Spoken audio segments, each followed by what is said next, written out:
What's good, YouTube? The Lightsworn Magician here, and welcome to a deck profile on my Dark Simorgh deck. I've been working on this deck for quite a while, a few months at least, and it's easily one of my favorite decks. I built this deck entirely original, so don't expect to find another build like this anywhere, and if it is, then, well, screw you for stealing my ideas. Anyway, let's just get into the profile, and I'll explain the choices a little later.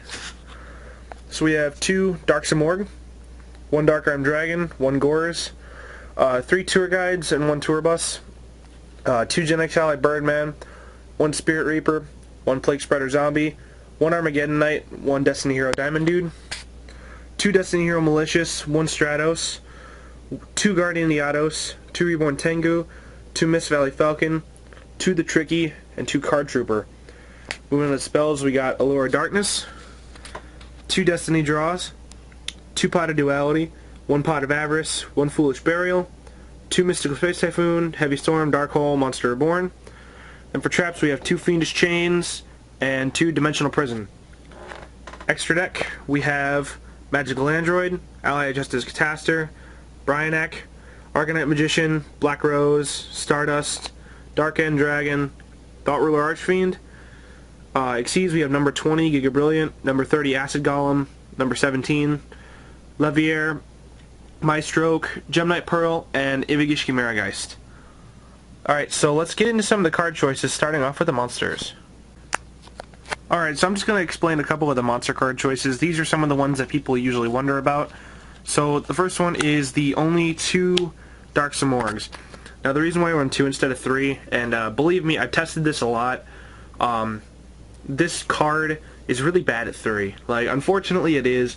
I've tried it at 3, and you can run it at 3. You can try it. If you can get it to work, that's fantastic. But, I don't know, it's just not big enough. It's 2700, which is pretty big. I mean, not gonna lie, that's a pretty decent monster.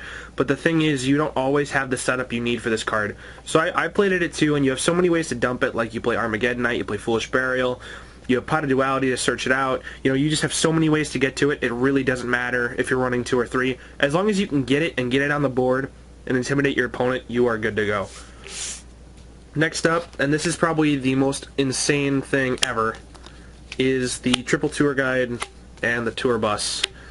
Now, the reason why I have these, and I play with what I pull. That's something you guys should know about me right now.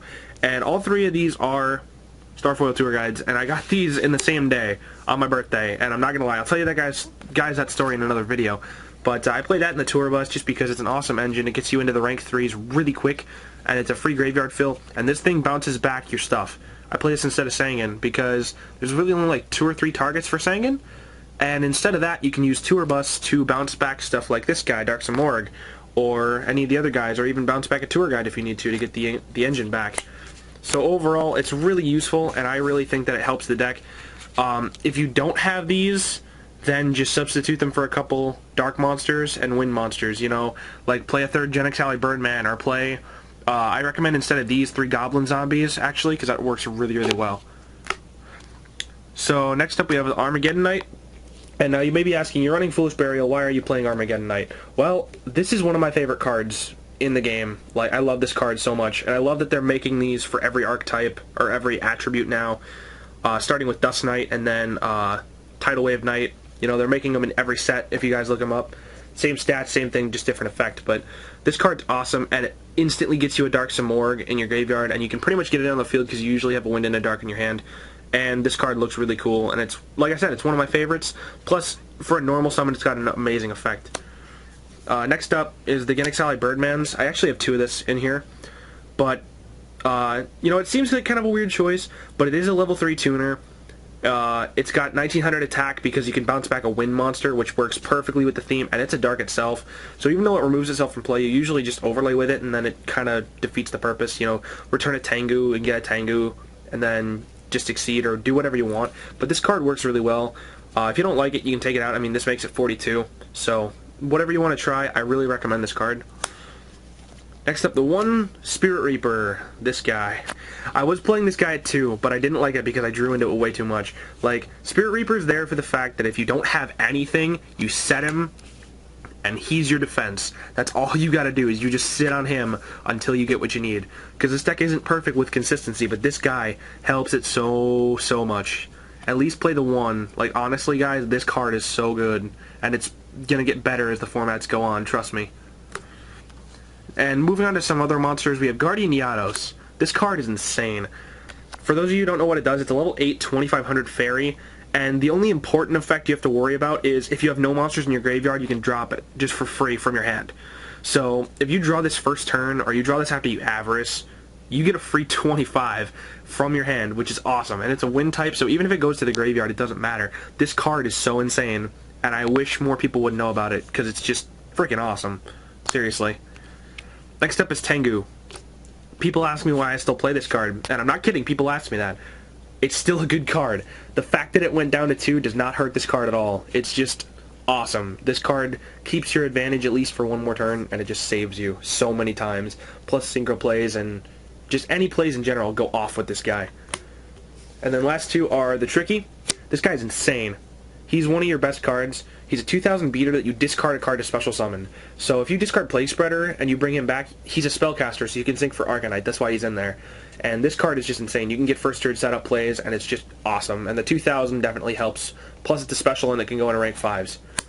And the last card is that Troopin' Dude, Card Trooper. He's just awesome. I mean, you get your milling engine going, which gets you wins and darks in your graveyard, or you can just set him face down because he's only 400 defense and you get to draw a card. If not, flip him up, mill 3, maybe you mill Dark Simorgh or whatever, tack, punch into Thunder King, you get to draw a card. You know, it's just awesome. So I really hope you guys try these out, and we'll move on to the spells next because there are like 2 or 3 spells I want to mention. Alright, so now we're going to move on to the spell and trap questions. Most of them are just the draw spells, but people ask me why I run the number that I run and why I even run some. So let's check this out, starting with Allure of Darkness. Over half your deck, in terms of monster count, is Dark type, and this card gets you to your plays quicker. A free draw 2 basically is awesome, and even so, you get some stuff in the graveyard if you screw up. You know, I mean, it happens. Just set all your back row before you play it, because your opponent can't set with Simorgh. You can. So even if you have it on the field, just play all your stuff and then use this, and you just get cards, and it's awesome. Next up is the Double Destiny draw. This engine is awesome. Still, I really wish this card would go back to 3 next format. But basically, discard Malicious, draw 2, banish Malicious, special Malicious, top deck for Play Spreader, sink 8, do your shenanigans. And I say shenanigans. And this card's insane. Free draw 2 are epic, especially when they get you more +1s. And then the 2-pot of Duality. This deck specials out the butt, not gonna lie. But this card still helps a lot, especially first turn. Like, if you Armageddon Knight and you send your Simorgh and then you have nothing else to do, just pot a Duality. You know, you usually get your plays off pretty quick, and you can take the pieces that you want. I usually go for something that will get me somewhere next turn, like a Tour Guide or a Dark Simorgh or something like that, or a Birdman even. But this card's awesome. I think 3 is way too much. I almost played 1, but I think 2 is like the perfect number. You know, you get it when you need it. And when you don't, it stays where you want it to. Down in the basement with your mom. What? Never mind. Let's move on. 2 Fiendish Chains. Fiendish Chain! This is awesome. This is like my favorite trap card right now. I love this card, and this is why I don't play Valor. I was playing Valor over these, but then I found these from Battle Pack, and I'm like, okay, I'll play these instead. Because this is so much more fun.